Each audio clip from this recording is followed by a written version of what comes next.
Some jobs are nothing but jobs. A man rides in, does what needs doing, rides out again. He had done exactly that 100 times over. 100 towns, 100 roads, always pushing north, never once glancing back over his shoulder.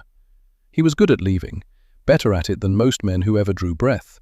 Every town behind him stayed behind him like a closed book.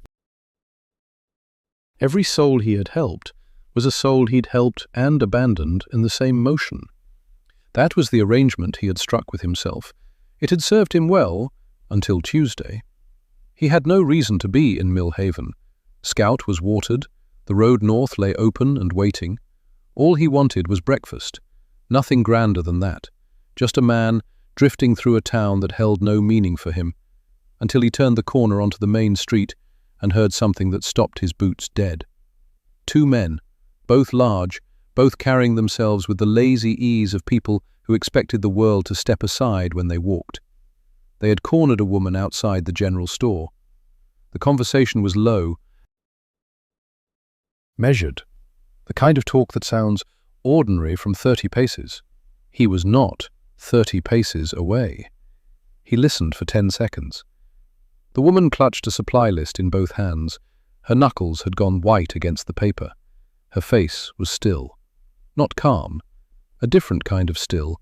The specific stillness of someone who has been frightened so many times the fear has worn smooth as river stone. He knew that face. He had seen it in a dozen towns before this one. It was the face of a person who had stopped expecting help. He didn't plan what happened next, didn't think about it. He walked over, planted himself beside her, and looked at the two men with the expression that had ended more conversations than any words he had ever spoken. The two men looked at him, at the scar, at the poncho, at the twin holsters riding low on his hips. The conversation died. They left without another word. She didn't thank him. Instead, she turned and studied him, the way a person studies something when they are making a fast, precise judgment about a stranger they have never laid eyes on. 3 seconds, maybe 4. Then, "You're the one they call the Nameless Gunman. I've been called that. I've been looking for you. My name is Catherine Aldred. I own the Aldred Ranch 12 miles south. I need help, the kind the law won't provide." He looked at her, at the white knuckles still gripping that supply list, at the eyes, direct, tired, asking for nothing resembling sympathy, just help. "Buy me breakfast," he said. "Tell me everything."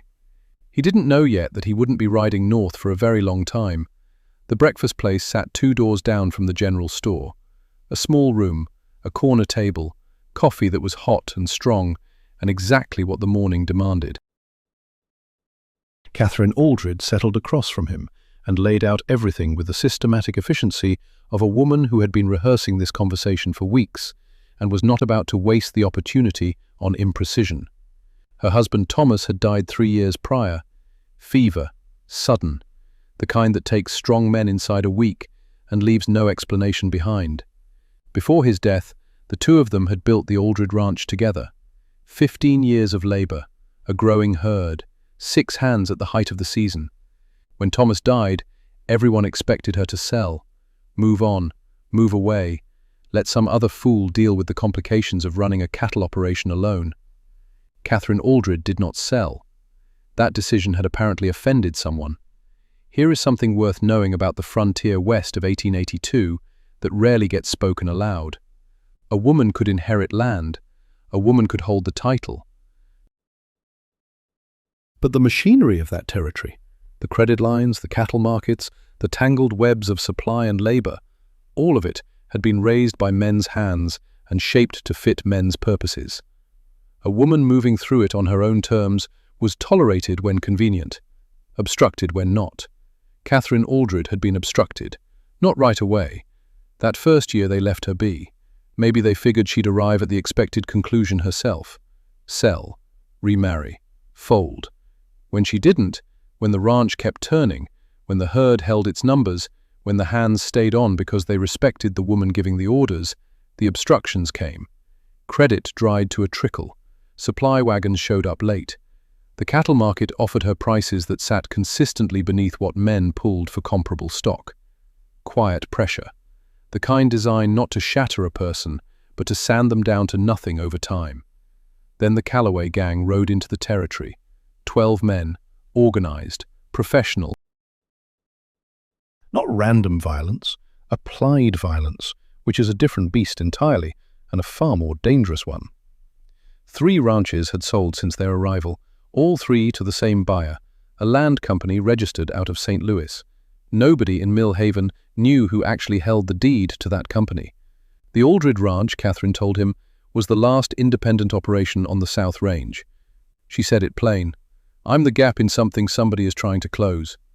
6 weeks prior, 4 of Calloway's men had ridden onto the property. They told her she had 60 days to sell, or they'd return with the full weight of the organization behind them. He did the arithmetic in his head. 60 days from 6 weeks ago, he said. 2 weeks remaining, she answered. He studied her across that breakfast table. What happened to the 3 ranches that sold? She went quiet for a breath. One of the Mallister hands was killed. They called it an accident. Nobody believed it was. Why didn't you go to the law? Catherine's expression held steady, but something behind her eyes shifted, something old and bitter. The sheriff in Mill Haven has been very busy lately, too busy to look into fences that cut themselves, too busy to track cattle that wander off on their own. A pause settled between them. He drives a new horse, has for about 6 months now. 6 months, about the time the Calloway gang arrived. He understood. The picture assembled itself without another word needed. 2 weeks, he said. 2 weeks, she agreed. He drank the rest of his coffee, set the cup down with care. I'll need to see the property. Something moved across her face. Not relief, something held tighter than relief. The expression of a woman who had managed alone for 3 years and taught herself never to feel a thing until it was confirmed. When can you ride out? This afternoon, he said. The 12 miles south of Mill Haven told a story the town itself had only half spoken. Good land. Well-watered grass running green against the tan hide of the surrounding range. The Aldred Ranch sat square in the middle of it, carrying the quality of a place raised with intention and kept with pride. 2-story house, a large barn, healthy cattle grazing the south pasture. But as he rode in, his eyes caught what didn't belong. The water trough sat where no sensible rancher would place it. The barn doors swung outward instead of in. 3 fence posts along the north approach, new wood driven into old holes, angled just slightly different from the originals, replaced recently. Someone had walked this ground with specific eyes. Calloway's people, measuring, assessing, mapping the place before the deadline fell. He catalogued every detail, filed each one behind his teeth, said nothing. That evening at the kitchen table, he laid out what he'd seen on the approach and what it meant. She listened without cutting in. When he finished, she said, quote, 0. He spent the better part of an hour asking questions. By the time they finished, night had settled in full. The fire had eaten itself down to embers, and the 2 of them had drifted, without deciding to, without acknowledging it, from the kitchen table to the chairs flanking the hearth. The conversation shifted on its own. No announcement, no transition. It moved from the Calloway gang and the deadline into Thomas and the ranch, into the particular weight of 3 years spent building something alone that had been designed for 2 sets of hands. He didn't say much, but what he said was precise and considered, and she noticed. He caught himself noticing that she noticed, then caught himself noticing that he was noticing. He said good night, went to the spare room. The next day he rode back into Mill Haven, gathering the kind of information a kitchen table can't provide. The Calloway gang carried a reputation across the territory. 12 men, organized tight, a clear chain of command.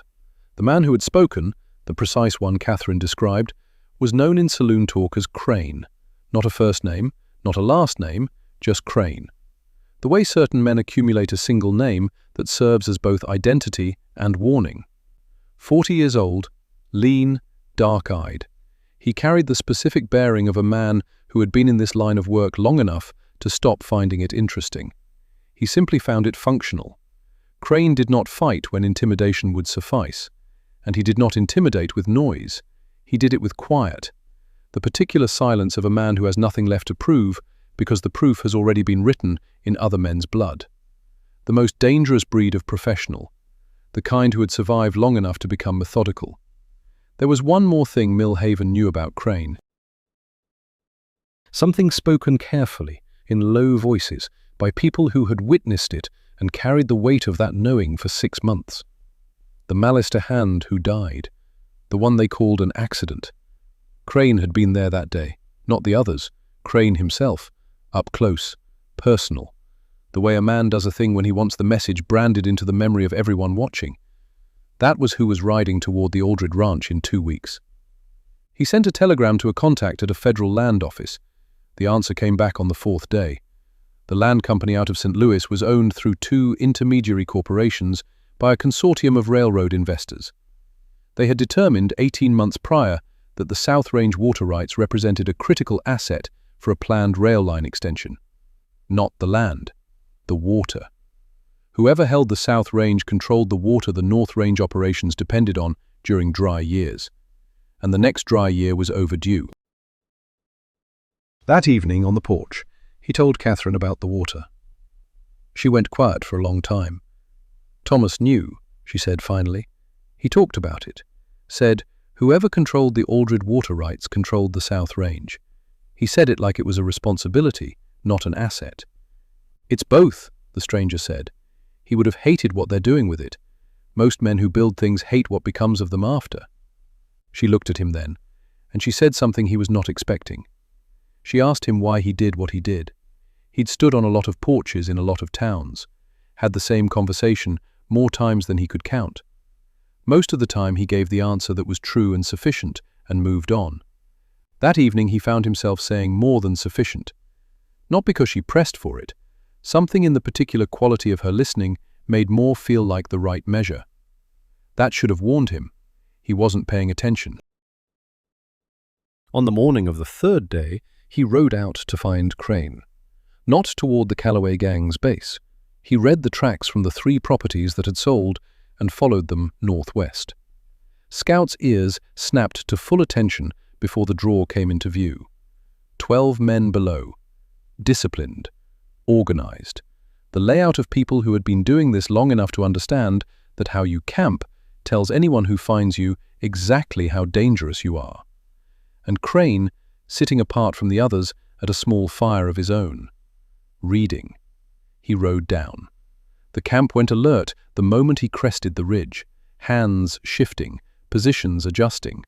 The automatic response of professional men to an unannounced arrival.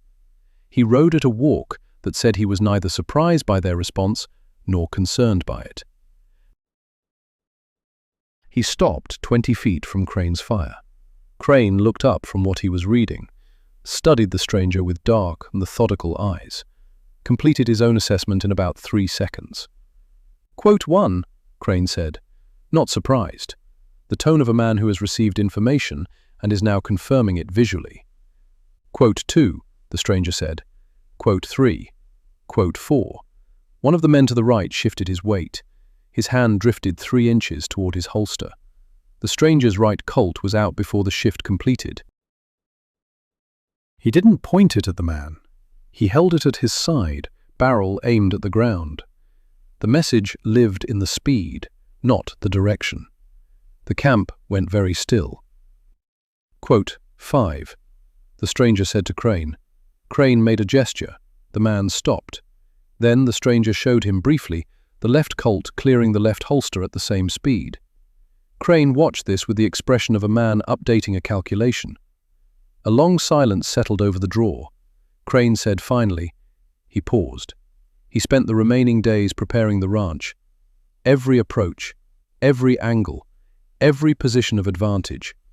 Gus stationed at the north fence line, Paul positioned in the barn loft, Catherine in the house, armed, wearing the expression of someone who had been told to stay back and had silently communicated that she would make her own assessments about that. In the evenings, he sat on the porch with Catherine Aldred and talked about Thomas, about the ranch, about what came next. She spoke about the future the way people speak about things they intend to have, not hoping, planning. On the 8th day, she found him in the barn checking Scout's legs. "I looked you up," she said, or tried to, in Millhaven, asked around. She paused. "Nobody knows your name. Nobody knows where you come from. Nobody knows anything about you before whatever town they saw you in." He said nothing. "Doesn't that bother you?" she asked, "being nobody's history?" He thought about it. "I'm somebody's history," he said, "just not anybody who's looking." She held his gaze for a long moment. "Mine," she said simply. Then she went back to the house. There are people who talk about what they've built, and people who talk about what they've survived. In his experience, those were almost always the same story, told from two different directions. Catherine Aldred was telling me both things simultaneously, and I was listening with more care than a man in my particular trade ought to allow himself. They came before dawn, not at the deadline, 3 days early. Scout's ears swiveled in the corral before any other warning arrived. The horse reading something carried on the wind, something that preceded the visual by a good 30 seconds. The stranger was already in position when the first shape crested the north ridge.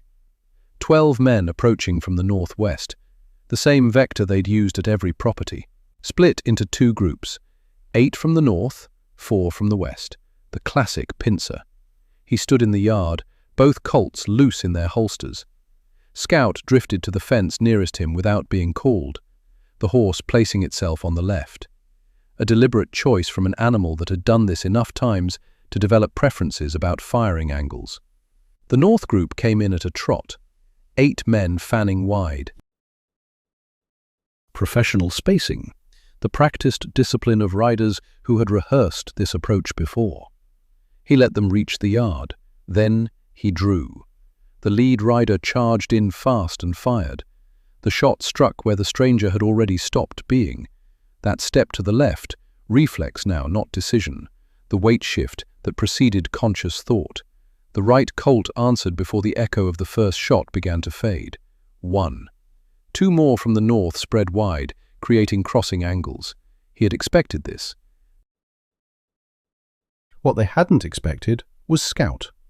The horse threw its weight hard against the fence rail on the left, the rail tearing loose, swinging into the path of the leftmost rider at the precise instant the man committed to his shot.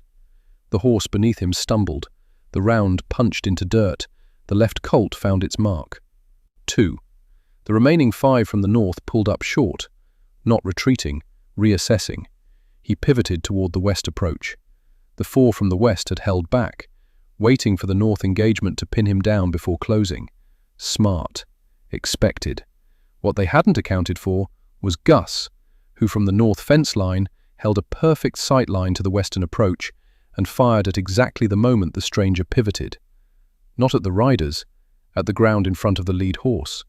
The crack of impact, the spray of dirt, the animal rearing back, the tight formation splitting apart.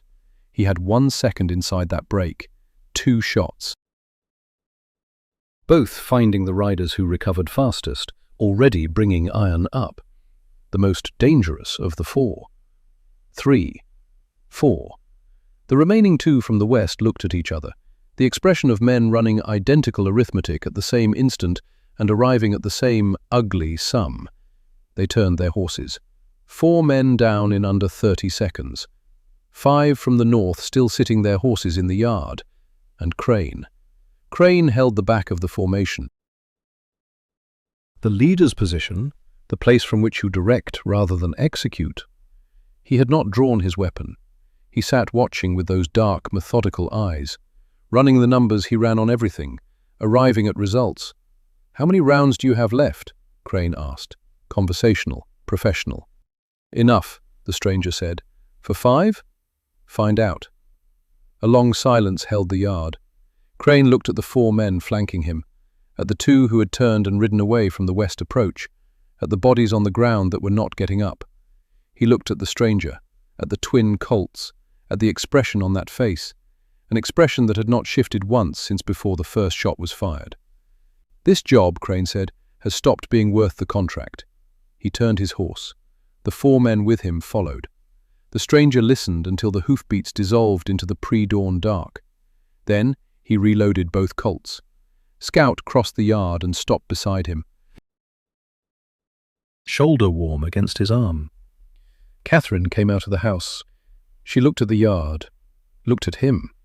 Her face was doing what a face does when something held tight for far too long is finally permitted to loosen. Just barely. "Is it over?" she said. "Crane's done," he told her. "Whoever hired him will have to decide if they want to try again with somebody else." The federal investigator arrived in Millhaven 4 days after the fight. A precise man in a good coat. He'd been working the railroad consortium case from the St. Louis end. All he'd needed was the specific documentation that Telegram provided to close the final gap. The land company's acquisition strategy, suspended pending investigation. 3 properties flagged for review, water rights claims frozen, the Aldred Ranch untouched. He stayed 2 more days. Not because the job demanded it, the job was finished. He stayed because the road north could wait 2 more days. And he had quit lying to himself that the road north was the only thing with a hold on him.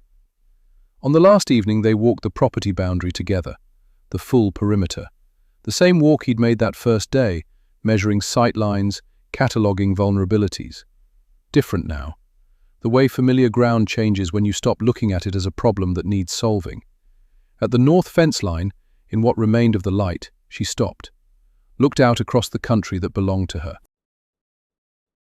"It's good land," he said. "It is," she agreed. "Thomas knew what he was doing. We both did." He looked at her. "Yes," he said, "you did." She turned and met his eyes directly. There was a moment, the kind that doesn't announce itself, doesn't need to. "Stay," she said, simply, without pressure. The offer of someone who means it completely and already knows the answer might be no. The light was nearly gone, south pasture dark beyond the fence. The barn Thomas had built stood as a solid shape against the early dark. He was quiet long enough that the silence became its own kind of answer.